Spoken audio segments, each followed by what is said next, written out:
So hello guys, आज हम आ गए एक और क्वेश्चन के साथ। इस बार जो क्वेश्चन है वो लिमिट्स का है। ठीक है, लिमिट्स का एक और सवाल के साथ हूँ।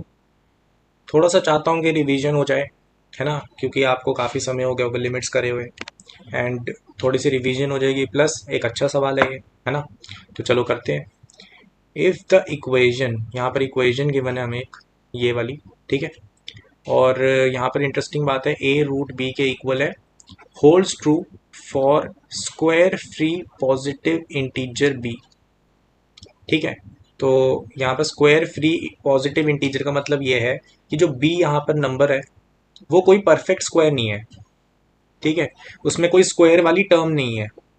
ठीक है, जितनी भी स्क्वायर वाली टर्म है वो सारी बाहर निकल कर ए बन चुकी है। क्लियर है। फिर तुम्हें पूछा है कि भाई जिंट ऑफ ए। ठीक है, क्योंकि यहाँ पर लिखा हुआ है greatest integer function less than और इक्वल टू, और फिर उसके बाद प्लस बी। क्लियर है, तो ये चीज़ आपको फाइंड आउट करनी है। सवाल काफ़ी स्ट्रेट फॉरवर्ड है, ज़्यादा कुछ सोचने वाला है नहीं। पहले फॉर्म देखेंगे।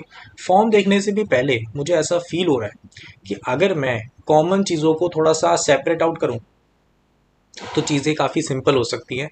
तो जैसे कि आप देख सकते हो कि जो पावर है यहाँ पर एंड जो यहाँ पर पावर है ये सेम है, तो इसको कॉमन आउट करा जा सकता है। तो अगर मैं कॉमन आउट करूँ इसको, limit theta tends to pi by 4, and यहाँ पर आपके पास बन जाएगा ऊपर कॉस ऑफ थीटा की power sine theta divided by sine theta की पावर कॉस थीटा। अब इसकी होल पावर जो है वो क्या हो गया, 1 divided by cos theta minus sine theta. ठीक है, equal to a root b. अभी ए रूट बी को भूल जाते हैं, पहले इसको सॉल्व करने पे फोकस करते हैं पूरा। तो यहाँ पे ऑब्जर्व करो, जब मैं थीटा को पाई बाय 4 डालूंगा तो ये जो है ना अंदर वाली चीज, ये पूरी क्या बन जाएगी, हाँ, न्यूमरेटर और डिनोमिनेटर सेम हो जाएंगे। तो अपने पास अंदर तो 1 है, और जो पावर है वो क्या बन जाएगी, हाँ, इन्फिनिटी। तो 1 की पावर इन्फिनिटी वाली फॉर्म है ये। और जब भी ये फॉर्म आती है तो हम अपना डायरेक्ट जो फॉर्मूला हमें आता है उस फॉर्मूले को डायरेक्टली अप्लाई करते हैं। तो वो फॉर्मूला हम याद कर लेते हैं। फॉर्मूला क्या था हमारे पास, कि अगर हमारे पास लिमिट, रेड से लिख देता हूँ ना formula, limit x tends to zero f of x की पावर जी ऑफ एक्स। अगर इसकी form 1 to the power infinity है तो हम इसको डायरेक्टली लिख सकते हैं ई टू द पावर, यहाँ पर लिमिट लगाएंगे एक्स टेंड्स टू जीरो, और यहाँ पर बन जाएगा f of x minus 1 into g of x. Clear है। तो ये हमारे पास डायरेक्टली एक फॉर्म आ जाती है जो हमें सीधा ही हम इसका फॉर्मूला लगा सकते हैं। तो फॉर्मूला लगाएंगे, क्या मिलेगा, यहाँ पे हमें मिलेगा ई की पावर में। ठीक है, ई की पावर में। तो यहाँ पर एक चीज़ ध्यान रखना, एक नोटेशन होती है कि जैसे मैं ये चीज़ लिखी है इसको मैं ऐसे भी लिख सकता हूँ, ई एक्स एक्सपोनेंशियल। ठीक है, ये शॉर्ट फॉर्म है, और इसके अंदर मैं कुछ भी लिख सकता हूँ जो उसकी पावर में है। ठीक है, तो ई एक्स पी लिख दिया मैंने एक्सपोनेंशियल के लिए, और यहाँ पर आ जाएगा limit x tends to zero f of x minus 1 into g of x. ठीक है, तो ये नोटेशंस वगैरह बस आपके ईजीनेस के लिए होती हैं और कुछ भी नहीं है। तो देखो भाई, यहाँ पर मैं लिख देता हूँ एक्सपोनेंशियल।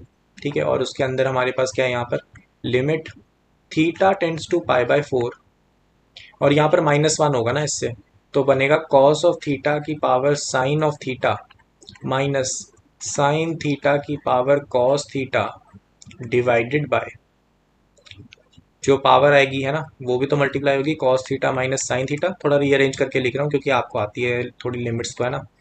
और एक फैक्टर बचेगा 1 डिवाइडेड बाय साइन थीटा की पावर कॉस थीटा। क्लियर है। अब इंटरेस्टिंग बात यह है कि लिमिट तो पूरे पे लग रही है, लेकिन अगर आप ध्यान से ऑब्जर्व करो कि जो भी आपका इनडिटर्मिनेट फॉर्म है उसमें ये वाली फॉर्म तो इनडिटर्मिनेट नहीं है। ठीक है, इसका डायरेक्टली आप आंसर निकाल सकते हो। लेकिन जो दूसरी वाली फॉर्म है, ठीक है, ये वाली फॉर्म आपकी एक 0/0 वाली फॉर्म बन रही है ना, क्योंकि theta tends to pi by 4 है। तो इस फॉर्म को अब आपको सॉल्व करना है। जो येलो वाली चीज़ है उसको तो आप डायरेक्टली कैलकुलेट कर सकते हो।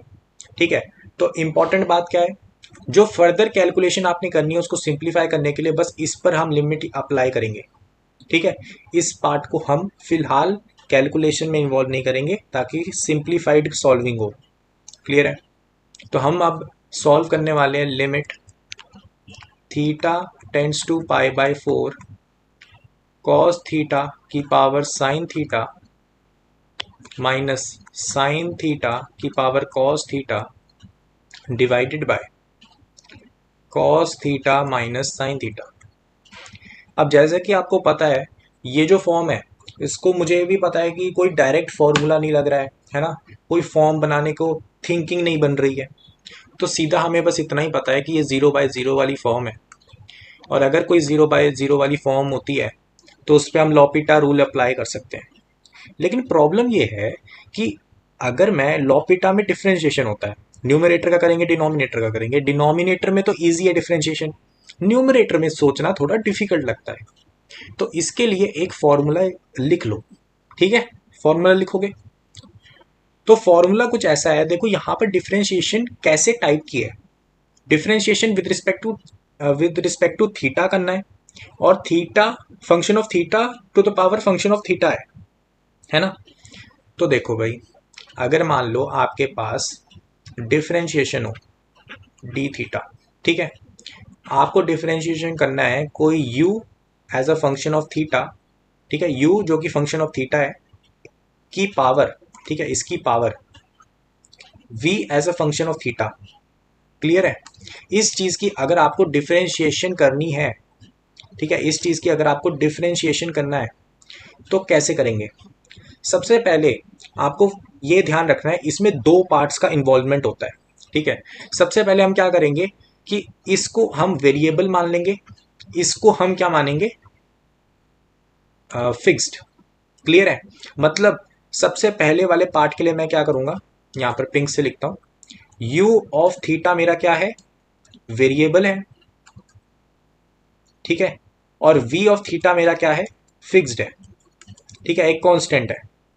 तो ये मेरा पहला पार्ट देगा, पहली टर्म आएगी मेरी इससे। देखो भाई टर्म क्या आ जाएगी, इसका मतलब ये जो डिफरेंशिएशन है वो कैसे टाइप की हो गई, ये डिफरेंशिएशन x की पावर c टाइप की होगी, है ना, इस पहले वाले पार्ट के लिए। तो इसका आंसर क्या आता है, इसका आंसर आ जाता है सी एक्स की पावर c-1। तो यहां पर आंसर क्या आएगा हमारा, v of theta into you of theta की पावर, u ऑफ थीटा की power v of theta -1। Clear है। फिर प्लस में अगली टर्म लिखेंगे, अब हमें ऑपोजिट सोचना है। अगली टर्म के लिए हम क्या सोचेंगे कि अब मेरा v ऑफ थीटा मेरा वेरिएबल है, ठीक है, v ऑफ थीटा मेरा वेरिएबल है, u ऑफ थीटा मेरा क्या है, फिक्स्ड है। क्लियर है। अब देखो जब तुम अब डिफरेंशिएशन करोगे तो तुम्हारी फॉर्म कैसी है, फॉर्म तो तुम्हारी अब है a to the power x वाली, उसकी डिफरेंशिएशन कैसे आती है, इसकी डिफरेंशिएशन कैसे आती है, a to the power x ln of a। Clear है। तो यहां पे जो डिफरेंशिएशन करोगे तो क्या मिलेगा, तुम्हारे पास मिलेगा सेम चीज, u of theta to the power v of theta into में ln of u of theta. Clear है। तो ये होगी तुम्हारी डिफरेंशिएशन पूरे फंक्शन की। क्लियर है। ये दो पार्ट्स आपको याद रखने, एक को फिक्स करो दूसरे को वेरिएबल, एक को वेरिएबल दूसरे को फिक्स्ड। क्लियर है। तो ऐसे ये डिफरेंशिएशन हो जाएगी। अब देखो यहां पर जो हमें सॉल्व करना है उसके लिए देख लेते हैं। देखो यहाँ पर डिफरेंशिएशन हमें लॉपिटा रूल लगाना है ना इस लिमिट पे, तो पहले कॉस, हमें अब डिफरेंशिएशन कैसे करना है, D by D theta cos theta to the power sine theta. Clear है। अब देखो फिक्स रखो एक को दूसरे को वेरिएबल, ठीक है। तो मैंने सबसे पहले यहाँ पर देखो फॉर्मूला कैसे है कि मैंने वेरिएबल किसको रखा, अंदर वाले को, ठीक है। कॉस थीटा मेरा वेरिएबल है, साइन थीटा मेरा फिक्स्ड है, तो साइन थीटा पावर आगे आ गई, ठीक है, इंटू कॉस थीटा की पावर साइन थीटा -1। क्लियर है। अच्छा फिर उसके बाद देखो अगली बात क्या आएगी, रुक जाओ, एक एक गलती हो गई है, एक गलती हो गई है। देखो जो हमने ना यहाँ पर एक गलती कर दी कि जब ना यहाँ पर u थीटा को हमने वेरिएबल माना तो u थीटा का भी डिफरेंशिएशन होगा, u थीटा का भी डिफरेंशिएशन होगा with respect to theta. Clear है। तो ये वाला फैक्टर भी मल्टीप्लाई होगा। सिमिलरली जो ये वाला फैक्टर है ना यहाँ पे लास्ट में, उसमें v डैश थीटा भी आएगा। क्लियर है। तो ये फैक्टर रह गया, सॉरी, तो ये फैक्टर भी इंक्लूड कर लेना, ठीक है। आपको भी पता है फंक्शन की चेन रूल लगेगा ना, तो डिफरेंशिएशन होगी ये भी। क्लियर है। अब देखो यहाँ पर हमने किसको फिक्स माना था, कॉस थीटा को। कॉस थीटा की डिफरेंशिएशन होगी, कॉस थीटा की differentiation minus sine theta. Clear है। दूसरी टर्म देखो, दूसरी टर्म में हम क्या मानेंगे, कॉस थीटा हमारा फिक्स्ड है, साइन थीटा वेरिएबल है। तो यहां पर आ जाएगा कॉस थीटा की power sine theta into l n of cos theta. और फिर क्या आएगा, जो हमने वेरिएबल माना साइन थीटा वेरिएबल था, साइन थीटा की डिफरेंशिएशन होगी, साइन थीटा की डिफरेंशिएशन क्या आ जाएगा, कॉस थीटा। क्लियर है। अच्छा, तो डिफरेंशिएशन यहां पर हो चुकी है ये, ठीक है। क्लियर है, ये डिफरेंशिएशन हो चुकी है। अब ऐसा करते हैं, डिफरेंशिएशन ऑफ, हमने किस और कौन सी डिफरेंशिएशन चाहिए हमें, साइन थीटा की पावर कॉस थीटा। तो चलो भाई अब ये करो, ठीक है। खुद सोचना है सबसे पहले, किसको फिक्स रखना है, किसको वेरिएबल रखना है। सोचो भाई, साइन थीटा को क्या रखा वेरिएबल, कॉस थीटा को फिक्स्ड। तो कॉस थीटा पावर आगे आ गई, multiply by sine theta, sign theta की पावर एक घटा देंगे, cos theta minus one into हमने वेरिएबल क्या रखा था साइन थीटा, तो साइन थीटा का डिफरेंशिएशन कॉस थीटा आ गया। क्लियर है। फिर उसके बाद हमें अगली टर्म कैसे निकालेंगे कि कॉस थीटा हमारा वेरिएबल है, साइन थीटा हमारा फिक्स्ड है। तो हमारे पास आ जाएगा साइन थीटा की power cos theta as it is. फिर उसके बाद इसमें एक लॉगरिथम वाला पार्ट आता है, l n of sine theta. और फिर उसके बाद हमने वेरिएबल क्या माना था, कॉस थीटा, तो कॉस थीटा का डिफरेंशिएशन आएगा माइनस साइन थीटा। क्लियर है। तो ये डिफरेंशिएशन करने का एक बहुत अच्छा मेथड है और आपको ये याद होना चाहिए, ठीक है। तो देखो हमने डिफरेंशिएशन तो कर ली है ना। इसको थोड़ा सिंप्लीफाई भी कर लेते हैं ना। तो यहाँ पर cos theta to the power sine theta अगर मैं कॉमन निकाल लूँ तो मुझे क्या मिलेगा, minus sine square theta divided by cos theta plus cos theta l n of cos theta. Clear है। वैसे इसमें से अगर मैं sine theta to the power cos theta common निकालूं तो मुझे मिलेगा cos square theta divided by sine theta plus l n of, plus नहीं आएगा माइनस आएगा ना,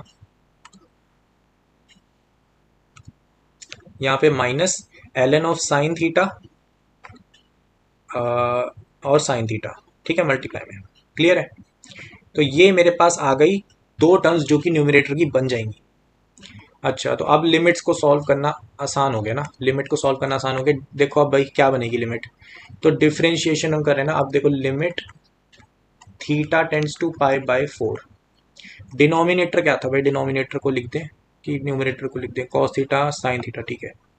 तो हमारे पास ये आ जाएगा कॉस थीटा की पावर साइन थीटा और ब्रैकेट में cos theta l n of cos theta plus, यहाँ पर प्लस नहीं आएगा माइनस आएगा ना, minus sine square theta divided by cos theta, ठीक है। और माइनस में हमारे पास ये टर्म है, तो minus sine theta to the power cos theta और ब्रैकेट में क्या आएगा, ये सब कुछ ना। तो ये आएगा cos square theta by sine theta minus sine theta l n of sine theta, ठीक है। क्लियर है। और डिवाइड लगा देते हैं, डिवाइड में क्या था हमारे पास, डिवाइड में हमारे पास था cos theta minus sine theta. तो कॉस थीटा की डिफरेंशिएशन हो जाएगी minus sine theta, minus sine theta की डिफरेंशिएशन हो जाएगी कॉस थीटा। क्लियर है। अब देखो इंटरेस्टिंग बात क्या है, डिनोमिनेटर को देखो, डिनोमिनेटर पे अगर आप पाई बाय 4 डालोगे तो अब ये जीरो नहीं बन रहा है ना। तो डिनोमिनेटर जीरो नहीं बन रहा है, इसका मतलब कि फाइनाइट फाइनाइट आंसर आ जाना चाहिए, क्योंकि अब ये कोई फॉर्म नहीं बना पाएगा ना कि 1 to the power infinity something like that, है ना। तो फॉर्म नहीं बना पाएगा डिनोमिनेटर। तो डिनोमिनेटर में तो खासकर हम पुट कर सकते हैं वैल्यू, है ना। तो देखो भाई अगर वैल्यू पुट करें तो क्या बन रहा है, देखो कॉस थीटा और साइन थीटा बराबर हो जाएंगे इस वैल्यू पे ना, पाई बाय 4 पे। तो मैं लेट से डाल देता हूँ cos theta equal to sine theta equal to y, ठीक है, मतलब सिंप्लीफिकेशन के लिए सिर्फ, है ना।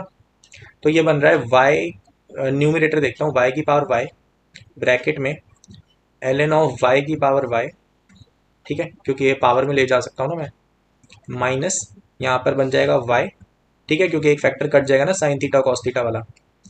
फिर मेरे पास यहाँ पर माइनस में क्या आ रहा है, y to the power y, और क्या आ रहा है, और मेरे पास आ रहा है y minus l n of y to the power y. Clear है? तो अगर मैं माइनस साइन कॉमन निकालूं और डिनोमिनेटर देखे, डिनोमिनेटर क्या बन रहा है, माइनस वाई। क्लियर है? तो लिमिट तो मेरी यही बन रही है, limit y tends to 1/√2। Clear है? क्योंकि ये रखा ना मैंने, सब्सटीट्यूशन ये करी है। तो देखो, अगर मैं इसमें से माइनस साइन कॉमन निकालूं तो वो 2 टाइम्स हो जाएगा ना, 2 times y to the power y ln of y to the power y minus y, और डिनोमिनेटर में क्या है, -2y। क्लियर है?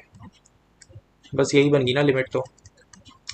तो यार देखो, जो हमारे पास ये ब्लू वाली लिमिट थी वो तो सिंप्लीफाई हो चुकी है काफ़ी हद तक, एंड जो येलो वाली लिमिट है उस पर भी तो लगेगा ना, है ना? तो उसको भी लिखो साथ में, उसको भी आप मल्टीप्लाई में लाते हैं। तो मल्टीप्लाई में क्या है, यहाँ पर था साइन थीटा की पावर कॉस थीटा, अब वाई में सब्सिट्यूट कर देते हैं उसको, है ना? तो वाई की पावर वाई आ गया यहाँ पे भी। तो यहाँ पे सिंप्लीफिकेशन हो गई, यहाँ पे देख सकते हो ये चीज़ इससे कैंसिल आउट हो गई। तो यहाँ से आपको मिला limit y tends to 1/√2। Denominator क्या बन गया, डिनोमिनेटर बन गया -y, यहाँ पर आ गया ln of y minus y और इंटू वाई। ठीक है, क्योंकि यहाँ पे मैंने y को नीचे उतार दिया वापस, मेरे को लगा नीचे उतारना सही रहेगा। y को कॉमन आउट कर लेते हैं और कैंसल आउट करते हैं, तो हमें मिलेगा कि limit y tends to 1/√2 1 minus ln of y। Clear है? तो यहाँ पे मैं इसको ऐसे लिख सकता हूँ कि ln ऑफ e, है ना? और जब मैं इसमें प्रॉपर्टी लगाऊंगा तो ये बन जाएगा ln of e by y. Clear है? सो हाँ, मतलब ये सिंप्लीफाइड हो गया ना काफ़ी। तो y मेरा 1/√2 है, तो मेरे पास लिमिट क्या आ गई, आंसर क्या आ गया, ln ऑफ √2e। क्लियर है? और ये सारा किस में था, किस पे था, e की पावर में था ना, ये सारा e की पावर में था। ये देखो एक्सपोनेंशियल लगा हुआ है ना, e की पावर में था। तो यहाँ पर एक्सपोनेंशियल लगेगा तो लॉगरिदम से कैंसिल होगा, है ना? यहाँ पे मतलब ये सब e की पावर में था, तो यहाँ से लॉगरिदम हट गया, तो √2e आ गया हमारे पास। क्लियर है? ठीक है ना? तो ये हमारा आंसर हो गया। देखो बढ़िया लिमिट है, डिफरेंशिएशन भी आनी चाहिए।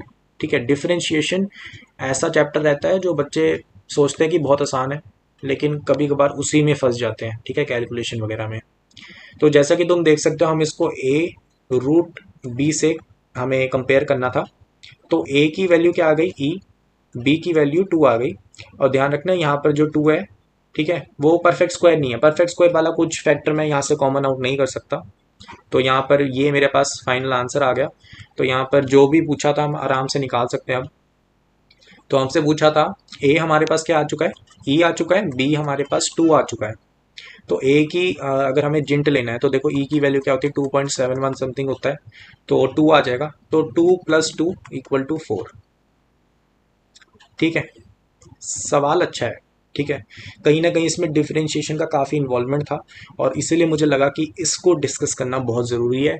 क्योंकि ये वाली जो फॉर्म है ना, जो मैंने आपको अभी फॉर्मूला बताया, ये वाला, ठीक है, ये वाला फॉर्मूला कहीं ना कहीं बच्चे पता नहीं होता। ठीक है, वैसे तो इसको ना आप वैसे भी कर सकते हो। ठीक है, इसकी एक आपको वो भी फॉर्म पता होगा कि इसको e⁻ ln of u theta, ठीक है, u theta into v theta लिख देते हैं, है ना?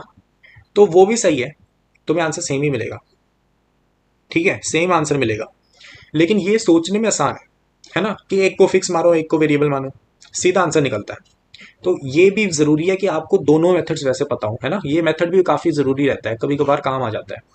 ठीक है, तो ये भी एक मेथड है और ये भी एक मेथड है, आपको जोन सा पसंद आए वैसा आप यूज कर सकते हो। मैंने मतलब ये वाला तो आपको पता ही होगा। ठीक है, ये तो सभी पढ़ाते हैं, ये वाला मेथड भी बहुत इंपॉर्टेंट है, आपको पता होना चाहिए, जल्दी हो जाता है ना क्वेश्चन।